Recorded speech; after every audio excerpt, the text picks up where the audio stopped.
บังไผ่ที่11เดือน4ปี2025บ้านนพังโคกไปสนใจสิมาแข่งขันคอมเมนต์มาได้ในกองในซองนี่เนาะตอนนี้เรากำลังหาครูอยู่ยังบ่มีครูอยากแข่งกันกับเราใครอยากมาแข่งกับเราคอมเมนต์มาบอกกันเด้อเดือนใดจะนอนบ่ทันเลยได้บ่ทันแล้วได้ครูก่อนแล้วบ่ได้แข่งน้ำเฮาเลยบังไผ่ร้อย4 มือบ่ธรรมดาใครสนใจบอกมาคอมเมนต์เลยตอนนี้เพิ่นช้างเพิ่นกำลัง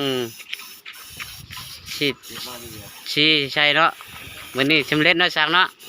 เป็นมือสุดท้ายเนาะเลยใครสนใจอยากเฮ็ดบ่ใดบ่หนึงติดต่อเพิ่นได้เด้อหรือว่าติดต่อทางเฮาได้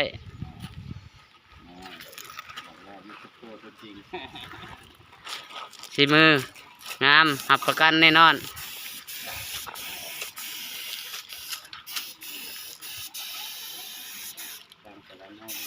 จางสวรรค์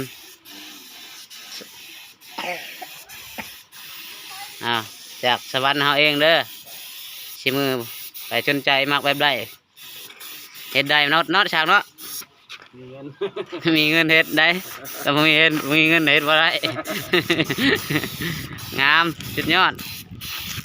ไปสนใจติดต่อมาได้เด้อพี่น้องเฮาเนาะเพราะว่าทางลาวหรือทางไทยเนาะคนลาวแต่ไปเฮ็ดอยู่ไทยได้ถ้ามักเพิ่นไปฮอดจอดถึงพี่น้องเอ้ยงาม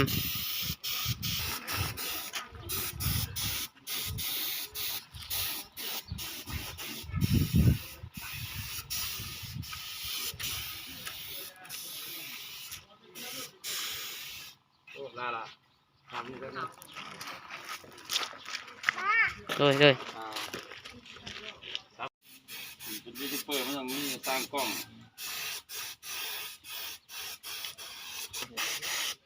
ภาพนิ่งภาพ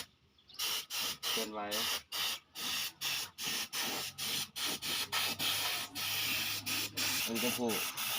อันนี้จะพูดเนาะเราเงาด้วย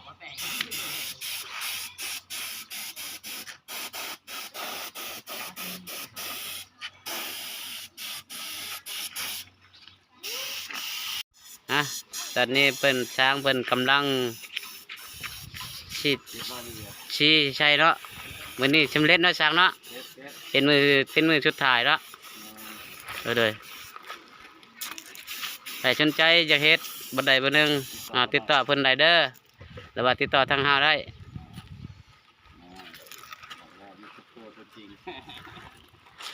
4 มืองามรับประกันแน่นอน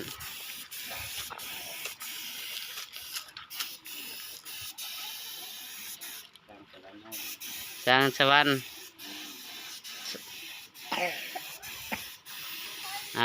จากสวรรค์เฮาเองเด้อ4 มือไปสนใจมากแบบได้เฮ็ดได้เนาะฉากเนาะมีเงินเฮ็ดได้แต่บ่มีเงินเฮ็ดบ่ได้ งามสุดยอดไปสนใจติดต่อมาได้เด้อพี่น้องเฮาเนาะเพราะว่าทางลาวหรือทางไทยเนาะคนลาวแต่ไปเฮ็ดอยู่ไทยได้ถ้ามักเพิ่นไปฮอดจอดถึงพี่น้องเอ้ยงาม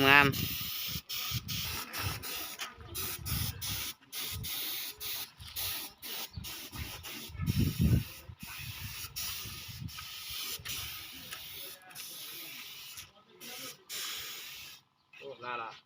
ทำนี่ก็นะเลย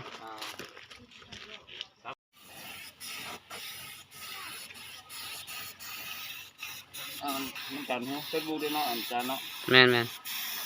จะบอกว่าเดี๋ยวเป็นขอไปเรียนนะ